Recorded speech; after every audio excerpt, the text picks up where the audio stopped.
estándares y recomendaciones por parte de la Comisión Interamericana de Derechos Humanos. A través de la Resolución Primera del 2020, que contiene unas recomendaciones a los estados para garantizar los derechos en contextos de pandemia. Primera, adoptar todas las medidas necesarias para proteger derechos a la vida, a la salud y a la integridad de todas las personas. Segunda, adoptar el enfoque de los derechos humanos en toda estrategia política y medida estatal para enfrentar la pandemia del COVID-19, incluyendo los planes para la recuperación social y económica. Tercera, toda medida adoptada debe ser basada en los derechos humanos y sus principios.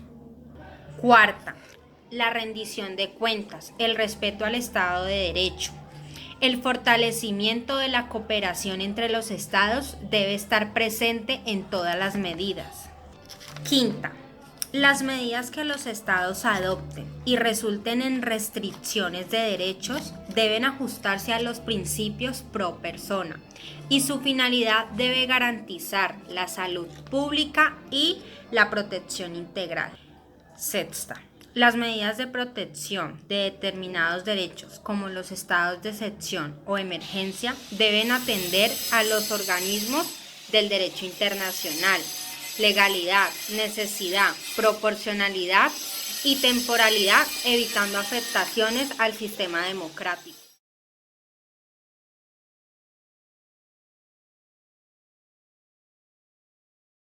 Hola. Esto es una exposición de derechos humanos precedida por la doctora Diana Fernández. Nuestro grupo se le asignó el tema de restricciones a las libertades fundamentales. El Gobierno Nacional, por medio de Decreto 457 del año 2000, tituló a este decreto Aislamiento Preventivo Obligatorio, en el cual consistía que todos los ciudadanos necesitábamos quedarnos en casa en una cuarentena estricta y rígida. Como primera medida, se implementó el tipo penal del artículo 368, en el cual daba castigo a la persona que fuera sorprendida en la calle. Obviamente hubo algunas excepciones, en 35 en total. Dentro de las más importantes están los que prestaban servicio a la salud, los que prestaban servicios bancarios, los que prestaban servicio de seguridad, y además los ciudadanos tenían permitido salir de compras, ir a droguerías o ir a centros de salud. De todas modas, hubo sectores de la economía que fueron clausurados, como las universidades, los colegios, los gimnasios, los bares, los restaurantes y las discotecas. Este decreto comenzó el día 25 de marzo y terminó el 13 de abril.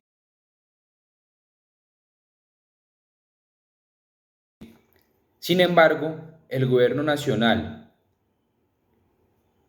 decretó el 531, que iba desde el 13 de abril hasta el 28 de abril del 2020. Las excepciones eran básicamente las mismas. Solamente hubo una excepción en el cual tomó por sorpresa a muchos, que fue la realización de prácticas deportivas durante una hora.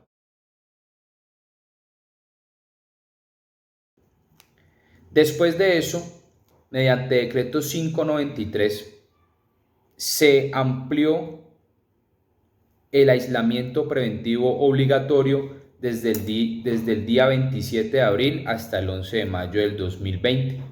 Básicamente eran las mismas excepciones. Fueron medidas muy drásticas que tomó el gobierno para que las personas pudieran quedarse en casa, dándole total poder a las autoridades para poder tener a la gente en sus casas. Dentro de estas medidas se violaron restricciones a las libertades fundamentales muy importantes, sobre todo las de Estado de Derecho.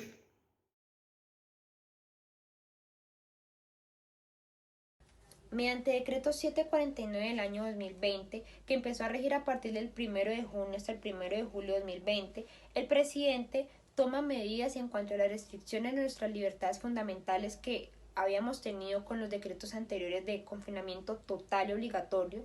Aquí ya empiezan a haber implementar libertades fundamentales para cierto tipo de actividades o ciertos lugares. Por ejemplo, las peluquerías, museos y bibliotecas ya se podía asistir presencialmente, anteriormente no, y ya se podía realizar actividad física, pero tienen unas limitaciones. Por ejemplo, para las personas que tenían una edad entre los 18 y 69 años, podían salir todos los días 2 horas diarias. Eso ya horarios ya los establecían los alcaldes en qué momento se salía, pero para los menores de 2 a 5 años podían salir 3 veces por semana, solo media hora. Entre 6 y 17 años podrían salir 3 veces por semana, 1 hora. Y para los adultos mayores podían salir de 70 años en adelante, salían 3 veces por semana, también media hora. Esas eran unas limitaciones que hubieron en este decreto.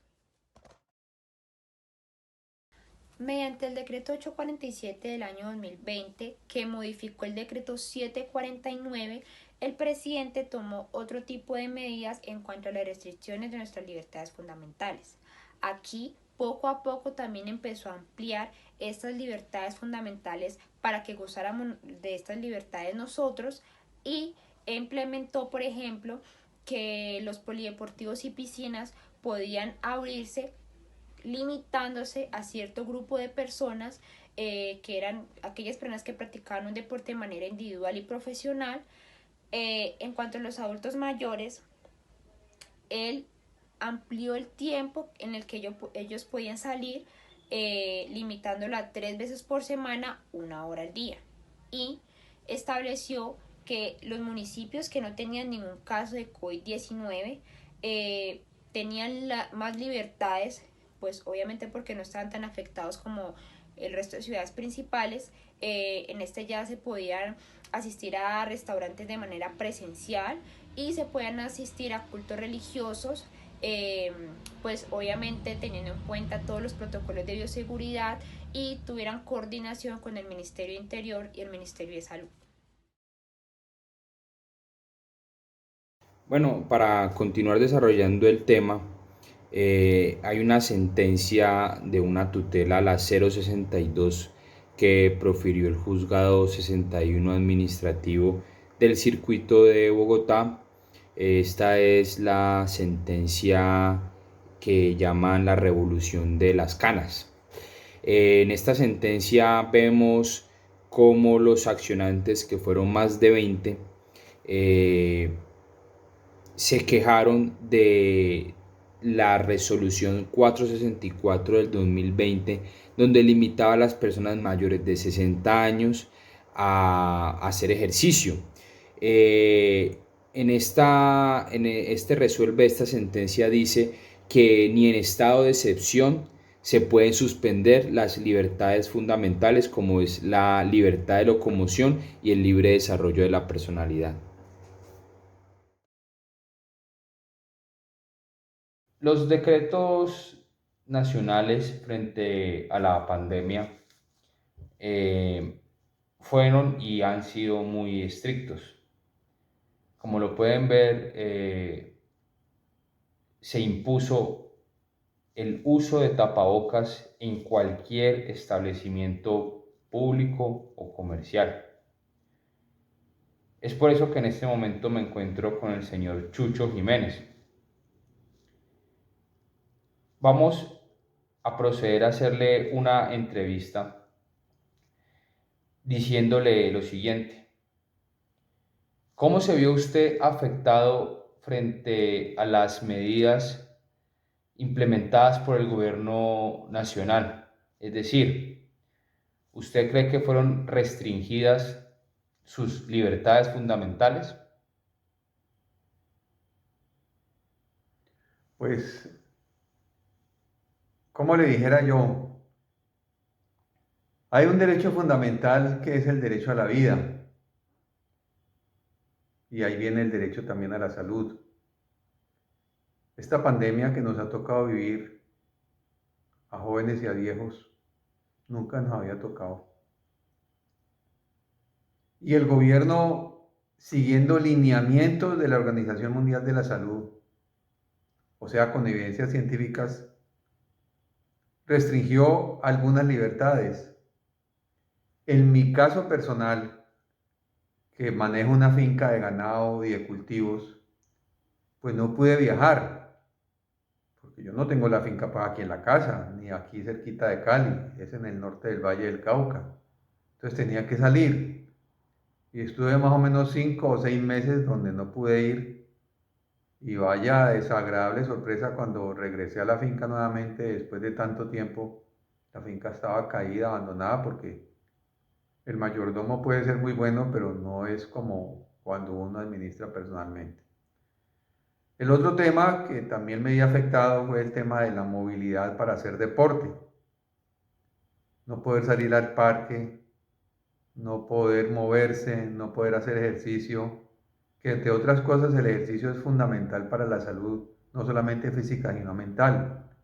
Y uno encerrado pues se va enloqueciendo, sobre todo si no tiene el hábito del trabajo, como en el caso mío. Y otros derechos que fueron afectados, pero yo digo que de buena fe, o sea, con lineamientos científicos, con evidencias científicas, siguiendo las instrucciones de la Organización Mundial de la Salud, porque esto es una enfermedad muy complicada, es un virus que se transmite en contacto entre las personas, y no veo como manera de hacerlo de otra manera, o sea, muy complicado. Pero creo que hemos aprendido todos de aquí. Y sí, ha habido restricciones a algunos derechos fundamentales y en otros no. Y en otros, pues esperamos que la humanidad tome conciencia de lo que acaba de pasar, y de pronto los gobiernos van a tener que tomar medidas dentro de sus constituciones nacionales para saber cómo enfrentar estos temas tan complicados. Bueno, muchas gracias, señor Chucho Jiménez. Eh, Creo que es muy clara su postura, que se restringieron libertades, pero se salvaron vidas. Muchas gracias por sus palabras, señor Chucho. Con mucho gusto, señor.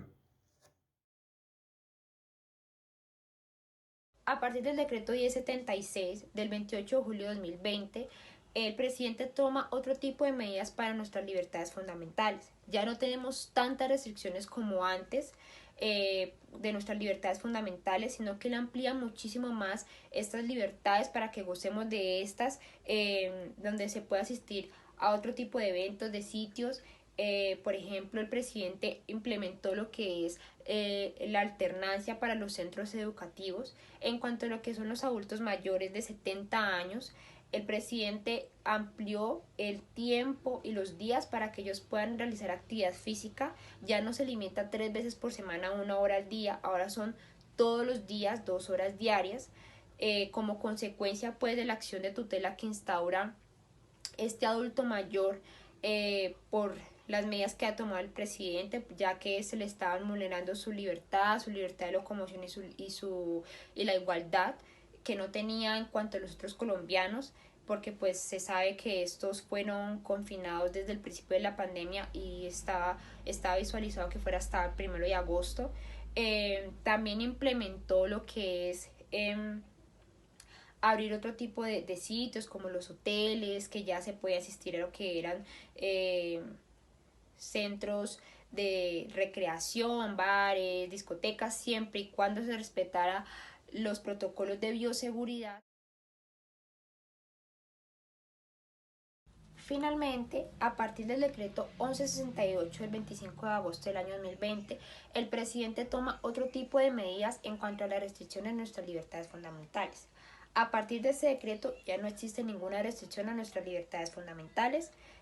Básicamente, lo que él nombra aislamiento selectivo y distanciamiento individual significa que ya nosotros podemos salir con total libertad a todos los lugares que normalmente estaban abiertos antes de que estuviera el COVID-19, siempre y cuando nosotros individualmente respetemos nuestros protocolos de bioseguridad, y los establecimientos que abren, los sitios que abren, ya también deben respetar unos protocolos de bioseguridad. A los alcaldes se le da la facultad de que si estos establecimientos no respetan estos protocolos, pues se pueden cerrar temporalmente, lo que indirectamente hace que pues se restrinja un poco nuestra libertad fundamental en cuanto a, digamos, asistir a cierto sitio, a realizar cierta actividad si por ejemplo ya no está abierto. Pero pues también tiene una limitación, y es que aquellas personas que tengan el COVID-19 deben estar en un confinamiento total, o que hayan tenido contacto con una persona que tuviera el COVID-19 también debe estar en un confinamiento total. Solo en estos casos, digamos, se daría una restricción a la libertad fundamental, pero de lo contrario ya podemos gozar de nuestras libertades fundamentales. A manera de conclusión, se debe resaltar que la democracia y el Estado de Derecho son condiciones necesarias para mantener y lograr la vigencia y respeto a esos derechos humanos, y que además la naturaleza jurídica de esas limitaciones a ciertos derechos tiene impacto de manera directa en los sistemas democráticos de algunos estados. Por eso, la comisión, cuyo rol fundamental resalta que es importante mantener esa independencia de esa división de poderes públicos, especialmente cuando hablamos del poder legislativo, del poder judicial, cuyo funcionamiento debe ser garantizado, y más aún en tiempos de pandemia. Reconociendo además que en determinadas circunstancias, con el objetivo de lograr esa distancia social, resulta de hecho imperativo la restricción al pleno goce de derechos, como el derecho a la reunión, el derecho a la libertad en espacios tangibles, incluso para el abastecimiento de elementos esenciales o para la propia atención médica. También se evidencia que hay preocupación porque cuando hablamos de esas limitaciones y esas restricciones, se ven afectado el goce de otros derechos, no solo los mencionados, sino otros en conjunto. Y esto puede afectar de manera desproporcional a ciertos grupos de la población. Por eso es que el Estado colombiano debe adoptar medidas positivas y adicionales con el fin de garantizarle los derechos a esas poblaciones que son más vulnerables. Se evidencia también que ha suscitado restricciones a ese trabajo de prensa, detenciones arbitrarias a periodistas, a defensores de derechos humanos, y más en tiempos de pandemia. Y se debe resaltar ese rol importante, ese rol crítico de la prensa, de acceso a internet, de acceso a la información, de poder estar informado de todas las medidas en tiempos de pandemia para garantizar el beneficio de toda la población. Gracias.